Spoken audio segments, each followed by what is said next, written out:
એવું તો શું થયું એટલે મશીનમાંથી ધુવાડો નીકળવા મળ્યો? નમસ્કાર મિત્રો, હું છું અમિત મેત્યા અને અત્યારે હું જઈ રહ્યો છું અમારા કારખાને જે સાબુ પાવડરનું મેન્યુફેક્ચર છે અને રોજ સાબુને પાવડર બનાવીએ છીએ અને સેલ દુકાનોમાં કરીએ છીએ. હું અમારા કારખાને અંદર આવી ગયો હતો અને મશીનો જોઈ રહ્યા છો જે પડ્યા છે અને અંદર કારીગરો કામ કરી રહ્યા છે. અને આ મોટું મશીન મિક્સર મશીન છે જે સાબુ અને પાવડર મિક્સિંગ કરે છે. અને આ અમારું ગોડાઉન છે જે સાબુનું કેમિકલ બધે અહીંયા મૂકવામાં આવે છે અને અહીંયાથી અમે લઈને સાબુ બનાવીએ છીએ. અને અત્યારે બીજા દેશના મહામારીના કારણે સાબુનું કેમિકલ અને ઘણા બધા કાચો માલ આવવાનું બંધ થઈ ગયું છે. અને અત્યારે જે કેમિકલ આવે છે ખૂબ મોંઘું આવે છે એટલે અમારી પડતર ખૂબ જ મોંઘી થાય છે. એટલે 10 દિવસથી અમારું ફેક્ટરીમાં કામ બંધ હતું. આ 2 દિવસથી અમે સાબુ પાવડર બનાવીએ છીએ કારણ કે મોંઘું આવે છે કેમિકલ, તોય બનાવવા પડે છે કારણ કે દુકાનમાં તો સેલ તો કરવું જ પડશે, ધંધો સાવ બંધ ના કરી દેવાય. પહેલા અમે 220 કિલોના બેરલ એવા 5 લાવતા અને અત્યારે 50-50 કિલોના બેરલ લાવીએ છીએ. પહેલા અમે 400 કિલોની એવી 3 થી 2 બેચો બનાવતા અને અત્યારે 200 થી 300 કિલો માલ બનાવીએ છીએ.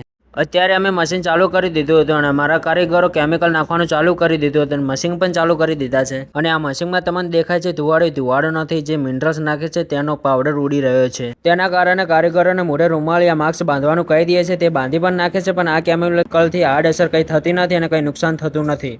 અને અત્યારે એટલી મોંઘવારી થઈ ગઈ છે ને બજારમાં કે હરેક પ્લાસ્ટિકમાં તો ભાવ વધી ગયા અને સાબુના કેમિકલમાં ભાવ વધી ગયા. તેના કારણે અમારું કોસ્ટ બેસતું નથી અને શું ભાવ વેચાણ કરું, શું ભાવ હોલસેલ આપવા એ જ ખબર નથી પડતી અમને. તેના કારણે અમે દુકાનમાં સેલ કરવાનું 10 દિવસથી બંધ કર્યું હતું, પણ હવે 1 તારીખથી માલ પાછો હાલવાનું ચાલુ કરી દીધું છે. પણ મોંઘો આપીએ છીએ ભાવ પહેલેથી અમે કહી દીધા છે કે તમારે પ્લસ થઈ ગયા છે હરેક વસ્તુમાં, એટલે તમારે જૂના ભાવમાં કોઈ વસ્તુ નહીં મળે. એટલે અમને જૂના ભાવનો આગ્રહ કરવો નહીં અને જૂના ભાવમાં અમે આપીશું પણ નહીં તમને. સાબુનું બધું કેમિકલ નાખી દીધું છે અને હવે આ મિક્સ થશે 1 કલાક. અને જીવનમાં સુખ દુઃખ આવે એ તો આપણા કિસ્મતની વાત છે, પણ આપણાથી જેટલું થાય ને એટલું સારું કર્મ કરવું જોઈએ અને આપણા કામ કરતું રહેવું જોઈએ, કોઈ દિવસ અટકવું ના જોઈએ. આ લોકો જૂના સાબુ વધેલા પાણીમાં મિક્સ કરેલા હતા, તે બેરલમાં પડ્યા હતા, તે નાખતા હતા મશીનની અંદર, જે સાબુ બની જાય નવા.